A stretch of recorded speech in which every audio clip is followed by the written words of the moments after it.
There appears to be a tremendous problem in modern boxing as far as media is concerned, and no one wants to address it, but this channel cannot go without bringing it out into the forefront.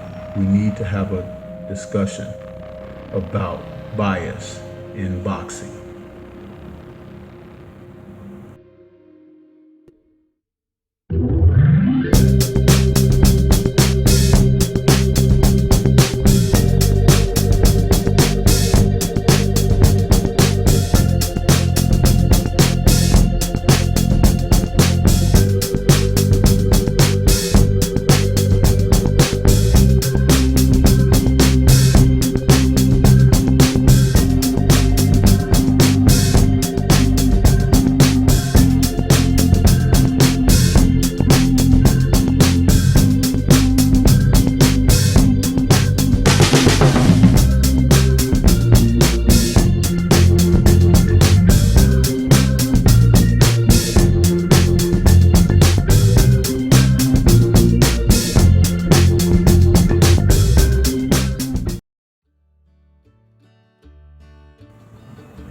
What's good, YouTube? This is Stormy B-Man, and I'm back with another video editorial under Loon, Coon, and Buffoonery in boxing today. First, before we begin, let me say shout out to the LDBC, the Lions Den boxing community, and Liberated Perspective, a third eye view of the world.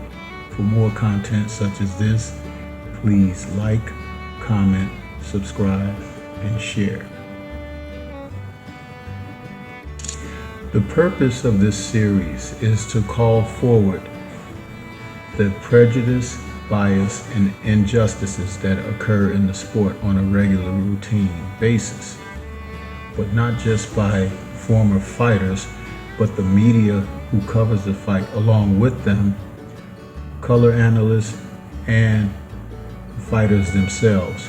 Former fighters who we see now operate under an agenda, and we have to ask who they serve.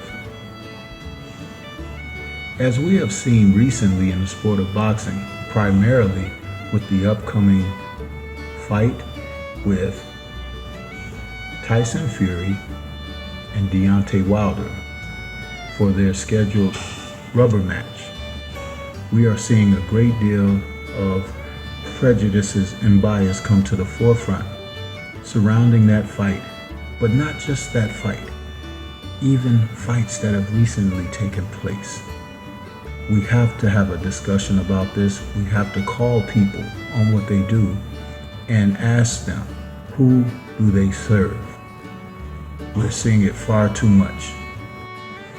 Just recently, this past weekend, young hot prospect Shakur Stevenson in his showdown against Jeremiah Nakathia found himself at the mercy of commentators once again after a brilliant performance in which he won virtually every single round of their 12-round bout. The critic and biased viewpoint of the media covering his fight on live television broadcast spoke about Stevenson as if his performance was a snore. This young man won every round and fought the fight that he needed to fight to come out advantageous. He was in there against a gentleman who was a live opponent coming off a 10-win KO streak. And he fought cautiously, but as early as the first round, he was able to tag Nakathila with a shot that put him in defensive mode for most of the fight, and Shakur coasted to victory. The broadcasters covering this fight, Tim Bradley, Andre Ward, along with the other ESPN pundits, spoke about his performance as if he didn't do enough to excite and tantalize. The problem with this is this: those two gentlemen, Ward and Bradley are former fighters. They've been in there. They've been in the trenches. They've had to do things to put themselves in the best advantageous manner to win. Bradley knows firsthand against Ruslan Provodnikov. Ward knows against Sergey Kovalev. They were both in tough and tight. Both had been dropped by their opponents, and they did what they had to do to be victorious. But no one criticized them for being the champions that they were. No one called them being a snorer, boring, almost fell asleep. It's disrespectful. And where did these men get this type of mindset when covering the sport? When they were in the rings in their careers, they didn't exhibit this type of mindset. But when you take a young fighter like Shakur Stevenson, who apologized after hearing such criticism, he had nothing to apologize for. How do you knock an opponent down twice when every round of a 12-round bout be victorious and have to come back and apologize for your performance? It's ridiculous and it's disrespectful. And there is an underlying agenda here when it comes to these fighters of color. Let's just say what it is. Just a week before, we saw Devin Haney, the Dream, also listen to critics pull down his performance against Linares when Linares got a good shot on him in the late rounds of a fight that Devin was winning every single round. And because he wobbled Devin slightly,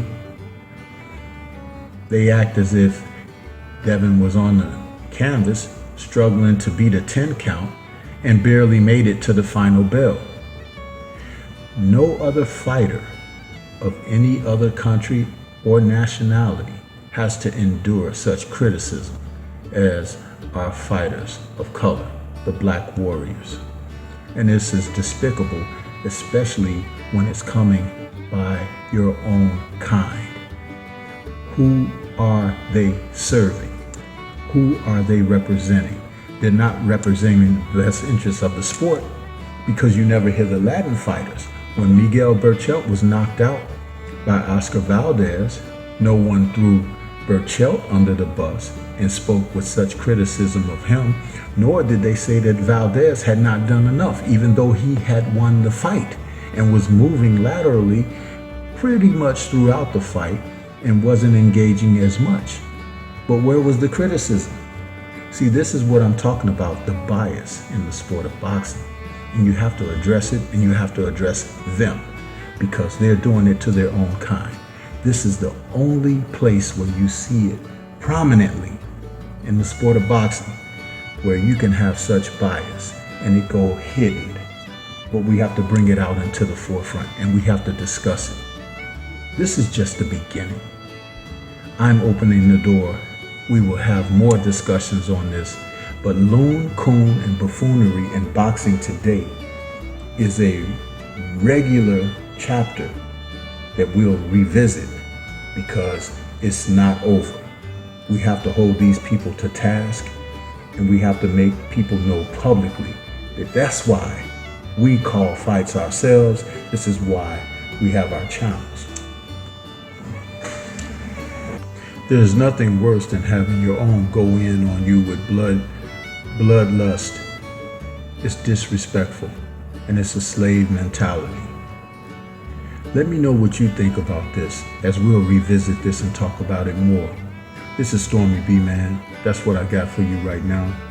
Until the next time we speak, peace, and everyone remain safe.